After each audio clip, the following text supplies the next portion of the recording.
হাতা নিয়ে মেলায় যাব, তবু রথের মেলায় যাওয়া বন্ধ হবে না। বিয়ের পর প্রথম বরমশাইকে ছাড়া রথের মেলায় সবার সাথে কিভাবে কাটালাম সেটাই তোমাদের সাথে শেয়ার করব। জানি অনেক দিন হয়ে গেছে রথের মেলা, তাও রথের দিন সন্ধেবেলা সবাই মিলে বাবা মা ভাই বোন সবার সাথে একসাথে অনেক দিন পর চলে এলাম সেই ছোটোবেলায় দেখা রথের মেলা। প্রথমে গিয়ে জগন্নাথ দেবকে প্রণাম করে নিলাম, তারপরে ওখান থেকে নিয়ে নিলাম চরণামৃত, বিভানে একটু প্রণাম করে নিল, তারপরে আমরা চলে এলাম মেলার মধ্যে। আর এখানে পুরো মাঠটা জুড়েই মেলা।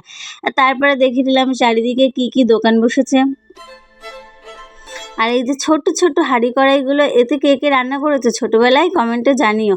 এখানে কিন্তু অনেক কিছুই বসেছিল এই দোকানটায়। তারপরে বিমানে একটু রথের চাকা ঘুরিয়ে নিল, তারপরে আবারও চলে এলাম আমরা দেখতে কি কি মেলা দোকান বসেছে। আর চারিদিকে ছিল প্যাচপ্যাচে কাদা, যেহেতু সকাল থেকে বৃষ্টি হচ্ছিল।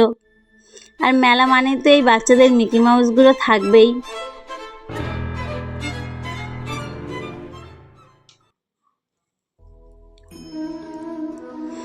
আর অনেক বৃষ্টি, তাই কি প্রচুর লোক হয়েছিল কিন্তু মেলার মধ্যে। আর এই যে ছাপ দেওয়া মেহেন্দিগুলো দেখেছো, এইগুলো দেখলে আমার খুব ছোটোবেলার কথা মনে পড়ে। আমি মেলায় গেলে এই মেহেন্দি না করে বাড়ি আসতাম না, আমার খুব ভালো লাগতো।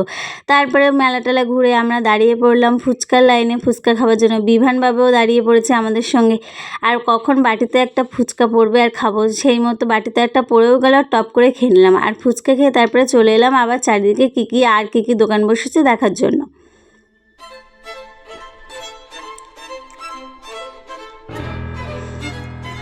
তারপরে আমাদের পুরো মাঠ ঘোরা কমপ্লিট, কাদা চেপে চেপে পায়ে চলে এলাম রাস্তার সাইডে। আর রাস্তার সাইডেও অনেক দোকান বসেছে, গাছের দোকান, কাঠের দোকান। আর রথের মেলা মানেই তো কাঠের জিনিস আর গাছ।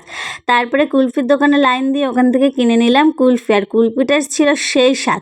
তারপরে আমরা কুলফি খেতে খেতে চলে এলো বৃষ্টি, আর বৃষ্টির জন্য দাঁড়িয়ে পড়লাম আমরা। আর এদিকে দেখো সবাই ছাতা মাথায় দিয়ে মেলায় ঘুরছে। আর মা কিনে নিয়ে এলো এগরোল, পাঁপড় আর কোল্ড ড্রিঙ্কস। তারপরে ওগুলো নিয়ে আমরা বাড়ি চলে এলাম। রথের মেলা মানেই তো পাঁপড়।